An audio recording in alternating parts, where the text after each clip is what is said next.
자, 일단 그러면 두 번째. 자동 완성어랑 연관 검색어에 대해서도 한번 소개를 해드려 보도록 하겠습니다. 우리가 만약에 어떤 검색을 한다라고 했을 때 네이버에다가 검색을 하시잖아요. 그때 예를 들어 군자동이라고 친다라고 했을 때 뜨는 얘네들이 바로 자동 완성어예요. 그래서 우리가 일반적으로 검색을 할 때 사람들이 많이 검색한 것들이 나오거든요. 이런 걸 자동 완성어라고 해요. 아까 군자동 오피스텔을 찾는다라고 한다면 군자동 오피스텔을 이렇게 찾아서 볼 때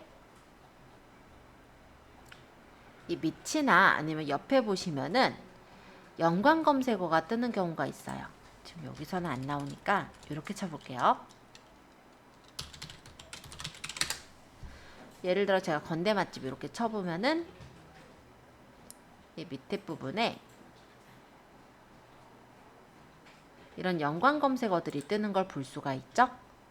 요거는 뭐냐면 사람들이 건대 맛집을 치고 하나만 이렇게 검색해서 보시는 경우 거의 드물어요. 보통 이렇게 검색을 해보고 내가 원하는 결과가 없으면 다른 단어를 쳐서 검색을 하게 되죠.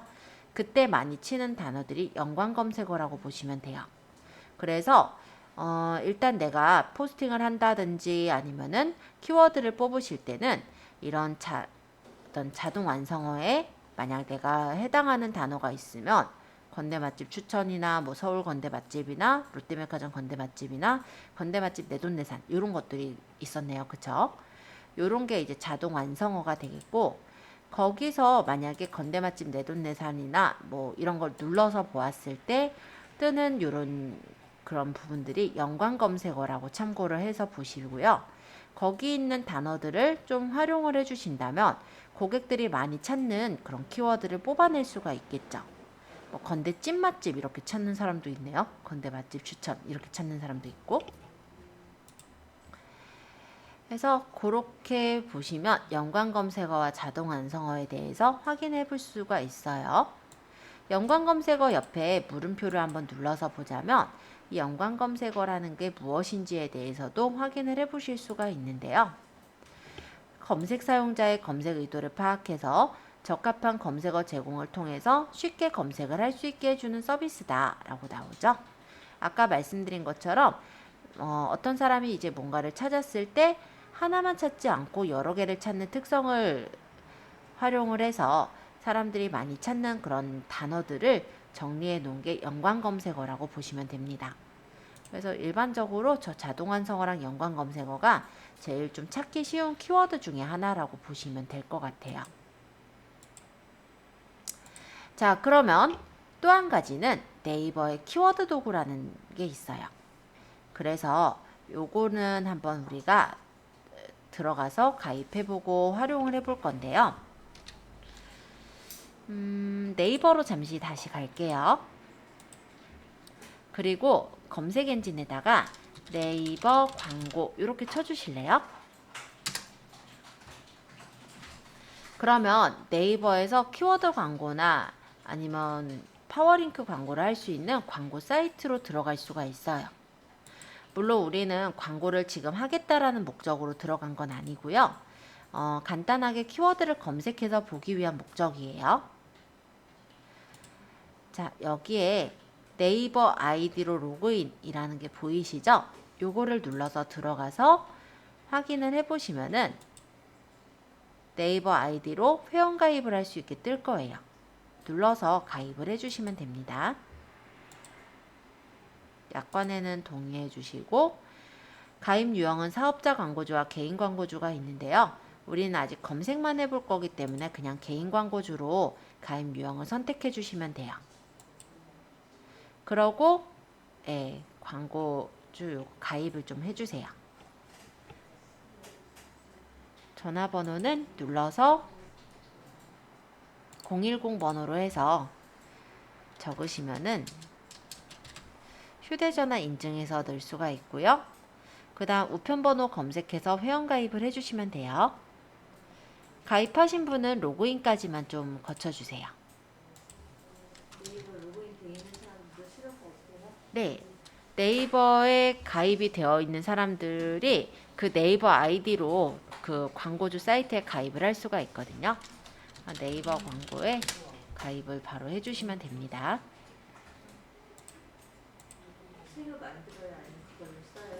그냥 현재 쓰시고 계신 아이디로 쓰시면 돼요.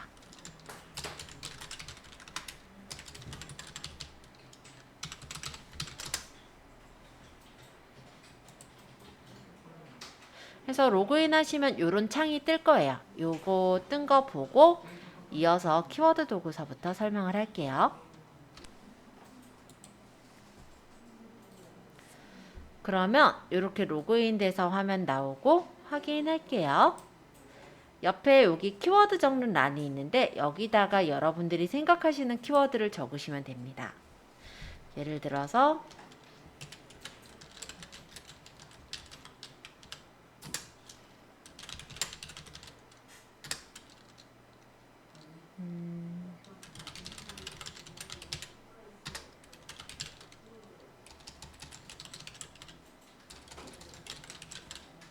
뭐 대략적으로 제가 키워드를 그냥 제 기준에서 적었어요. 자, 이런 식으로 적고 조회를 해보면요. 이에 관련된 연관 키워드가 1000개가 나와요. 우리가 어떤 키워드를 써야 될지 모르잖아요. 그래서 일단은 아까 자동 완성어나 연관 검색어 등에서 발견하신 키워드를 적어 보시는 거예요. 아니면은 내가 생각하는 키워드를 적어도 돼요. 그러면 그 키워드를 뭐 1개 적든 2개 적든 5개까지 적을 수는 있거든요. 작성하시고 조회를 해보시면 그 키워드들과 연관된 키워드를 1000개를 뽑아주는 거예요. 일단 여기까지 되셨는지 보고 계속 설명할게요. 연관 키워드가 1000개가 나왔어요. 이 중에 보시면 제가 적었던 초등 코딩, 초등학생 코딩 이런 것들이 지금 이렇게 보이는데요.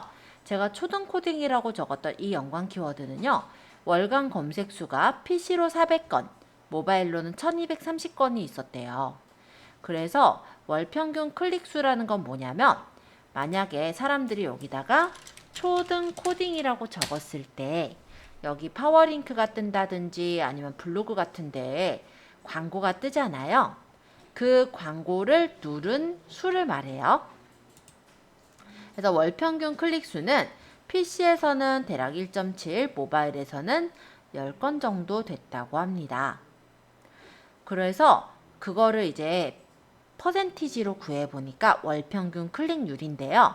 월간 검색 수가 PC가 400건이고 월 평균 클릭이 1.7 했으니까 대략적으로 월 평균 클릭률 퍼센티지로는 0.47% 정도 클릭을 한 거예요. 그러니까 초등 코딩을 검색했던 사람이 광고를 누른 퍼센티지는 0.47% 정도 되는 거죠. 그리고 모바일에서는 1230건을 모바일에서 검색을 했는데 월별 이제 클릭을 보니까 10건 정도 클릭을 했어요. 그럼 0.87% 정도 월 평균 클릭이 나왔다라고 보시면 돼요. 근데 이 엔트리 같은 경우는요. 그 코딩 프로그램 이름이거든요. 이 엔트리를 쳐서 들어간 월간 검색 수를 보니까 와, 16만 9,700, 6만 4,600 막 이렇게 되거든요. 근데 그 광고를 누른 수는 굉장히 적은 거예요. 그래서 0.1, 0.2, 0이 뭐 이렇게 나오죠. 예, 이렇게 사람들이 많이 검색을 했지만 광고를 적게 누른 경우도 있고 사람들이 검색을 조금 했더라도 그래도 광고를 꽤 많이 눌러본 경우가 있어요. 자, 광고를 눌러봤다라는 건 네. 광고라는 게 진짜 광고를 얘기하는 거 아니면 블로그에 글 쓴 것까지? 아니요, 광고요. 광고. 여기서 보는 거는 예. 여기 네이버 광고 한 거 있죠. 예를 들어 초등 코딩 치면은 이렇게 뜨는 이 파워링크 광고들 이런 게 이제 광고고요. 뷰에서도 보시면 광고가 있어요. 예를 들어서 누가 이렇게 뭐 인플루언서 씨가 눌러서 뭐 이렇게 쓴 글에 보면은 중간중간에 이런 광고가 붙은 경우들이 있거든요. 뷰는 빼고 그냥 돈 지불한 광고 클릭한 그 수준이. 그렇죠. 근데 요런 광고들 있죠. 요거는 뭐냐면 이 사람이 광고를 붙인 게 아니라 이게 광고를 이 네이버 블로그를 하는 사람이요. 광고가 달려지게끔 해놓은 거예요. 그러면 요런데 이제 광고가 붙죠. 랜덤. 이것도 어떻게 보면 약간 랜덤 같은 건데 그래도 이 사람이 올린 거랑 어느 정도 관련된 것들이 올라간다고 보시면 돼요. 여기 보시면은 이 사람이 이제 코딩에 관련돼서 올렸으니까 코딩 아카데미 막 이런 게 떴잖아요. 그쵸? 근데 이런 부분을 눌러서 들어간 것도 해당이 돼요. 그러니까 뷰에 있는 요 포스팅의 내용을 봤다라기보다는 그 포스팅 내용과 연결돼 있는 그러니까는 같이 이렇게 들어가 있는 그런 광고를 누른 거 요런 것들까지 집계가 된 거라고 보시면 되겠고요. 실제 뷰에다 마케팅 한 거에 대한 내용은 아니기는 해요. 어찌됐건 간에 그 광고를 클릭해서 봤다는 건 그만큼 관심을 갖고 있다는 얘기가 되기도 하죠. 그래서 대략적으로 월간 검색 수가 어느 정도 많이 나오면서 월 평균 클릭률도 대략 1% 이상이거나 1% 정도 되는 거 요런 것들이 우리가 연관 키워드로 뽑으면 괜찮은 키워드들이다 라고 말씀을 드리겠습니다. 그럼 초등 코딩보다는요 그냥 봤을 때 뭐 유아 코딩이나 아니면 이쪽에 뭐 초등 코딩 교육이라든지 요런 거에 조금 더 코딩 배우기라든지 요런 거에 조금 더 신경을 써서 키워드를 뽑을 필요가 있겠죠. 그래서 이렇게 일단 볼 수가 있고 연관 키워드의 요 글씨 부분을 눌러볼게요. 이렇게 눌렀을 때는 월별 검색수 추이도 확인할 수가 있어요. 그래서 위에 거 이 녹색은 모바일이고 밑에는 PC로 검색한 양인데요. 대략적으로 월별 추이를 보니까 8월달하고 12월달 아이들 이제 방학하는 시점하고 개학하는 시점에 코딩 검색을 많이 했었구나 라는 걸 확인할 수가 있고요. 월간 검색수 사용자 통계를 보니까 코딩 교육, 어린이 코딩 교육을 찾은 사람들은 남성보다는 여성들이 많았다. 그리고 월간 검색수 사용자 통계를 보니까 어린이 코딩이니까 어린이를 둔 학부모들이 많이 찾았겠죠. 그래서 나이대는 보통 30대, 40대 학부모들이 좀 많이 찾았구나 라는 걸 확인할 수가 있습니다. 이렇게 보는 게 바로 이쪽에 있는 이 검색 광고에서 보는 키워드 도구예요. 그래서 일단은 우리가 연관 키워드를 뽑아 보실 때 아까 얘기했듯이 월간 검색 수가 어느 정도 나오면서 클릭률이 좀 있는 것들 그런 것들을 찾아주시면 돼요. 엔트리 같은 경우는 월간 검색은 많았지만 광고를 클릭했던 월평균 클릭은 굉장히 적죠. 그럼 이런 거는 너무나도 큰 키워드이기 때문에 다가가기가 조금 어려운 그런 키워드라고 보시면 되겠고요. 만약에 우리가 이걸로 써서 홍보를 하더라도 그게 실제로 먹힐 확률이 많지가 않은 키워드라고 보시면 돼요. 그러면 예를 들어 코딩 배우기 요거 같은 경우는 지금 보면은 어느 정도 그 조회도 있고 퍼센티지도 좀 있죠? 그럼 이런 거는 가져다 써도 되겠네요. 근데 코딩 배우기니까 초등학생하고는 좀 관련이 좀 없는 것 같아서 좀 넘어가면서 이렇게 좀 살펴보는 거죠. 그래서 이 중에서 이제 괜찮은 그런 키워드들이 있다면 그런 키워드들을 조합해서 다시 키워드를 올려보시는 거예요. 예를 들어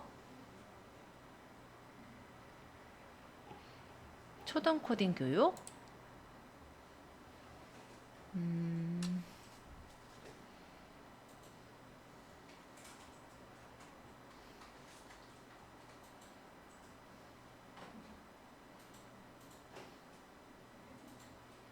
초등학교 코딩 학원